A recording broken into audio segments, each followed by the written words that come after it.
Te lo quiero presentar, se llama Abel Basti. Buenas noches, Abel, ¿cómo estás? ¿Qué tal? Buenas noches, ¿cómo estás?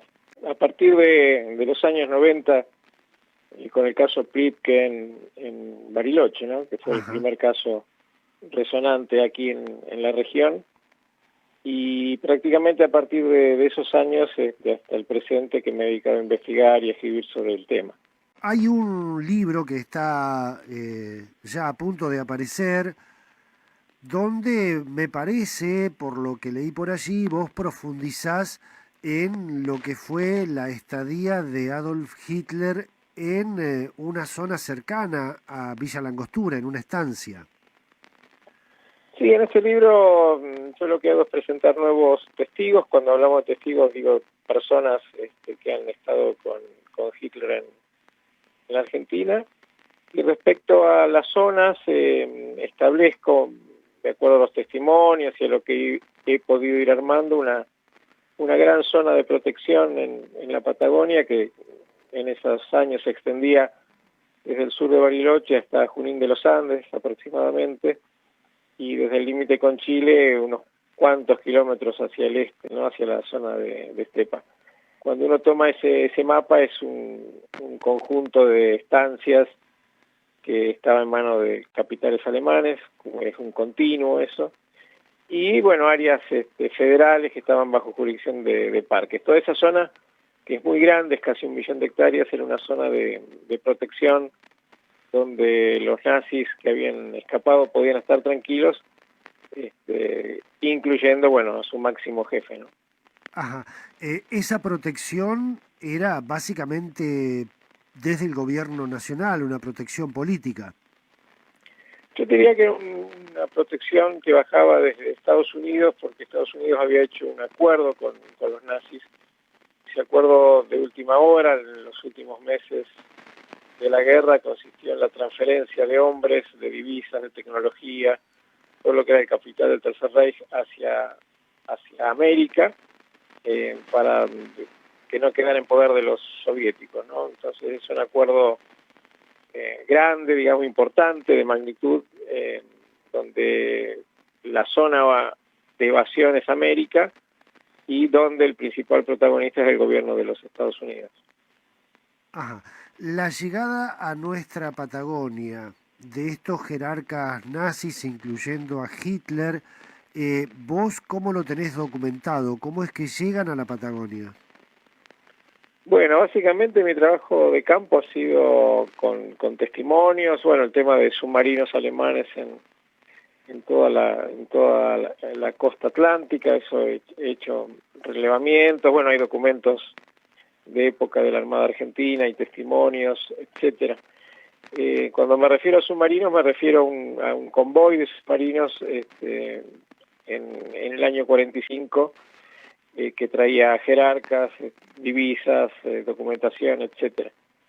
Pero vamos a hacer una salvedad. La migración de los nazis hacia América fue durante varios años, yo te diría que casi 10 años, desde el 45 hasta el 50 y pico, casi 55. Miles de nazis salieron de Europa hacia América en todos los medios, ¿no? Principalmente en barcos, pero esta tanda inicial de submarinos refiere a los jerarcas más importantes y a los elementos y documentos y tecnología más importantes.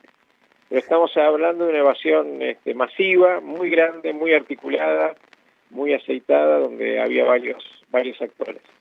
En estos 20 años hay casi unos 30 testigos aproximadamente. En la zona de Neuquén, en esta franja que yo te decía de este a oeste, de norte a sur y de este a oeste, había varias estancias, principalmente Coyunco, en Junín de los Andes, Lago Hermoso, Meliquina, y áreas en Villa Traful y Villa Langostura. Esas son áreas que, como te decía antes, de acuerdo a los testimonios, se registra la presencia de nazis y en particular de Adolf Hitler. Ajá. Y entre estos testimonios, una mujer que trabajó allí. Sí, sí, bueno, ahí nos referimos concretamente a Inalco, que es una residencia que está cerca de Villa La Angostura, que fue terminada en 1945, no es solamente una casa, sino que es un complejo alpino con gran infraestructura, con varias casas, no es una estancia para criar ovejas, es una residencia con jardines, con escaleras de piedra, con fuentes, en fin, un lugar para vivir, ¿no? Y hoy vive en Villa La Angostura una de las mujeres que en esa época trabajaba en INALCO y que particularmente atendió a Hitler en el verano del 55. Ajá. Así que yo la presento en el libro con su relato, entre otros relatos relacionados a INALCO, ¿no? Claro. Inalco, un lugar de difícil acceso. Bueno, básicamente en esa época había, desde Angostura había que cruzar el río Correntoso, lo que significaba una dificultad, y después llegar por tierra, después de cruzar ese río, era una huella, ¿no? Hoy es el paso, parte del camino que integra luego el paso internacional Cardenal Zamoré, Claro. que no pasaba por ahí en ese momento. Así que era bastante dificultoso y, como te imaginarás, construir en esa época, en ese lugar, fue bastante difícil, costoso, una tarea no común para esos años, principalmente por la ubicación Claro. del lugar. Así que sí, era una zona de difícil acceso y de difícil llegada. Que permitía para quien estuviera con el objetivo de pasar desapercibido o estar aislado, la verdad que esa geografía le venía bárbaro, inclusive con algunas instalaciones con la posibilidad de guardar algún hidroavión, algún medio de transporte a través del lago. Sí, los nazis se movían, especialmente los jerarcas tenían a su disposición hidroaviones. En INALCO hubo uno muy particular, que yo en el libro señalo con número de matrícula, nombre del piloto, que era un piloto de guerra alemán.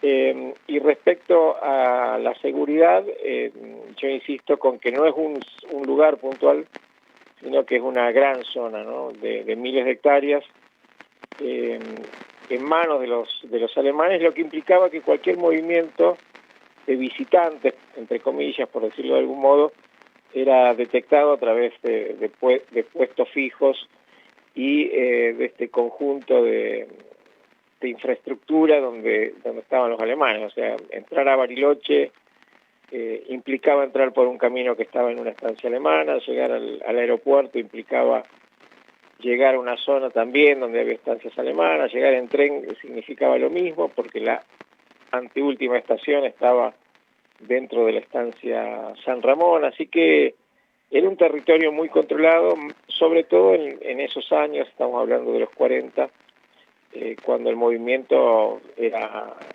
muy escaso en relación a los tiempos actuales, ¿no? Claro.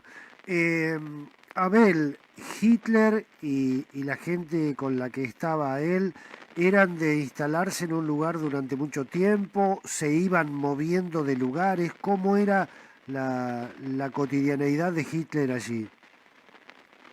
Bueno, esto de los movimientos dependía fundamentalmente de razones de seguridad. Esto significó, para Hitler en particular, ser rotado en forma permanente, podía estar un tiempo en un lugar, otro tiempo en otro, siempre con esta seguridad mayor que implicaba que era un hombre protegido a nivel internacional, ¿no? Claro. Esto no quitaba la posibilidad de que se produjera algún hecho aislado de inseguridad que no estaba contemplado dentro de ese esquema de seguridad. Pero en esos años, estamos hablando de los mediados de los 40 y de los 50 inclusive, la seguridad estaba garantizada sobre todo por los gobiernos impuestos en la región, prácticamente todos militares, de ideología de derecha, que garantizaban en Sudamérica que los nazis pudieran estar y moverse con tranquilidad. En ese marco político es que se da la vida de Hitler en esta región. Vos tenés un libro donde se habla de Hitler en Colombia. De acuerdo a tus investigaciones, ¿la muerte de Hitler se produce allí en Paraguay? Bueno, ese es un tema que se está investigando, hay varias informaciones. Por un lado, un dato significativo es que todos los documentos de inteligencia, al menos los desclasificados, tanto del FBI, de la CIA, soviéticos, etcétera, hablan sobre un Hitler en el exilio hasta fines de los 60, te diría. Después no hay más documentación, al menos que conozcamos nosotros. O sea, si bien esa información tiene distintas fuentes y distintas referencias, lo importante es que se genera desde el 45 hasta fines de los 60. Eso sería un dato indicativo, por un lado, ¿no? Desde lo documental. Y desde lo testimonial hasta ahora yo tengo un solo relato, que es de un militar brasilero, que está vivo también, que asegura que Hitler murió en 1971 en Paraguay, ¿no? En Paraguay. Ese es un relato que yo he presentado, particularmente porque este militar asegura haber participado de una de las ceremonias funerarias de Hitler y da esa fecha. Pero es un tema abierto a la investigación, porque uno no se puede basar solamente en un testigo, ¿no? Así que, bueno, es un tema sujeto a continuar siendo investigado.